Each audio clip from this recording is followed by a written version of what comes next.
I'm not saying this is my return to YouTube, but it may well be my return to YouTube. Stay tuned for standalone videos and series, basically. I want to break down Control, the meal replacement, which was launched late in 2019, I believe, for like my first video back. Short and sweet, but just something that I think isn't really spoken about enough, especially on social media and in videos and such. Now, the meal replacement shake, as I say, I think it was launched in October 2019, and we've tried to support Skyler and the Control brand over at Esports Insider, where I host like 3 podcasts a week. And yeah, it's basically, I don't want to be derogatory in this way, but it's a standard meal replacement shake in that it has a lot of the vitamins that you want. It's low calories, it's quite a low price for a meal, and it's supposed to be like a healthy replacement to the fast food that you get and such. And it is heavily marketed towards the gaming kind of audience and esports audience, right? Though only on social media and only in its involvements and its activations. But realistically, if you go on the website, there's nothing that actually states that Control is a gaming supplement brand or anything. Whereas G Fuel really does try to drive home that it's a drink, an energy drink for gamers, right?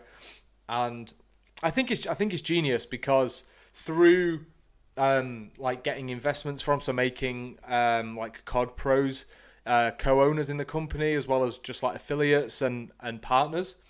So who we've got? We've got like Doug Sensor Martin, we've got Scump, we've got Attach here, we've got Zoomer as well. I think Rallied, like a Warzone streamer and COD streamer, just joined as well. Getting those involved like is beyond just influencer marketing, which is obviously a huge thing. It has been for probably the past 5 to 10 years in a sense, but more recently it's become a really big thing. You just have to look at like Gymshark, which is now like $1 billion company, to really see like the impact of using influencers, giving your products to influencers and selling it that way.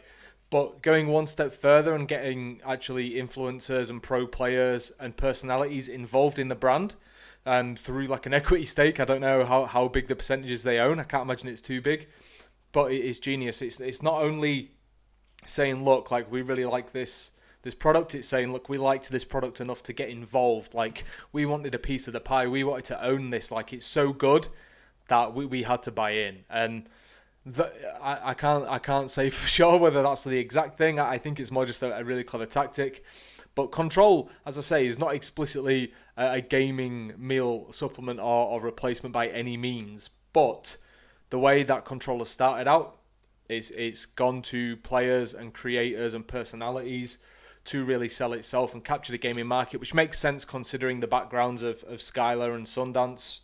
Obviously Sundance from MLG and now Vindex, and Skyler from Envy and G Fuel and what he's running Paper Crowns and such as well, which is doing esports and non-esports stuff. It makes a lot of sense. They know this industry like inside out. They're really well connected in it. Skyler being a former professional player as well, he's friends with a lot of the people he's brought on, not if not all of them that he's brought on, you know. So from his time playing and being a founder of Envy. So it makes a lot of sense for them to do this, but they can of course branch out. And that's what's really important here. Say they want to go tackle, I don't know, just randomly the automotive industry. Like, there's nothing stopping them. Like, they can get into anything that they want. They've not explicitly said, look, this is a gaming brand. It wouldn't seem inauthentic if they went to another industry and said, look, we're going to do what we've done here in gaming and esports and replicate it. And get people involved, go for the influencers in those markets. It would make a lot of sense if they went about it the right way. And what we've seen is Control does go about things the right way. It takes complete ownership over like the attention to detail and the packaging. It kind of reminds me of Apple in a way, where it's like, look, this may not be the cheapest way of doing things, but it's the best way. It's the like, we need to create an experience when you even open a box, like, which has the Control branding on it, and it also has like the FaZe branding on it, because FaZe Clan did invest an undisclosed amount into Control. I think it was announced maybe a couple of months ago, though I was aware of it a little before that. Like every single thing. I've not actually tried Control. This is not sponsored by any means, so just take heed of that. Just be aware of it. But I am good friends with Skyler and really appreciate what they've been doing at Control. No attention to detail, no kind of aspect is ignored. Like, everything seems to be really calculated and considered, I think is the best way of putting it. Like, you can tell that a lot of effort has gone into things, and that probably eats into profits and really drives up the budgets and stuff like that, and decreases the margins that can be made on the products. But I think another part of the genius is they're not expecting to make a huge profit in the first year. You know, they're like, okay, let's really get our product out there. Let's prove to people that it's the best tasting in the market, or that it really is convenient for people. It's a healthy replacement to the fast food that's just bought all the time off of Uber Eats and Deliveroo, especially for like COD pros. Like, they're notorious for that. Like, okay, let's go get some fast food. Like, instead of that, you can just go downstairs, go to your kitchen, make a control in a minute or something like that. And it's supposed to taste like the bottom of a cereal bowl, which is nice. I think like 280 calories, which, you know, is naff all. So it's definitely a healthy alternative, and it's packed full of stuff as well. So if you go on the website, if you go on social media, look at the announcements that they do, look at the general marketing Control does, like, it's insane. And Skyler's proven that, like, having A players with you is really important. Again, like another Apple ethos in a sense, where it's like A players want to work with A players, we want to get the best in, and that out of that we'll get the best product out there, the best marketing out there. And really, that will be what sells the product in the future. And I mean, I'm not going to go too deep into this. I just wanted to highlight the kind of clever positioning, I guess, of Control. And I imagine brands and new product and stuff entering the scene should, if they don't, then they definitely should take a look at what Control is doing and tap into this market, because obviously it is hard to get money out of fans in some sense, but like, this isn't explicitly a brand, a product even from an organization or anything. It's just that it's a supplementary, it's kind of complementary, it's on the side, periphery kind of brand, but it's, as I say, partnered with FaZe Clan. FaZe Clan invested. I'm sure there'll be more in the future as well who want to get involved.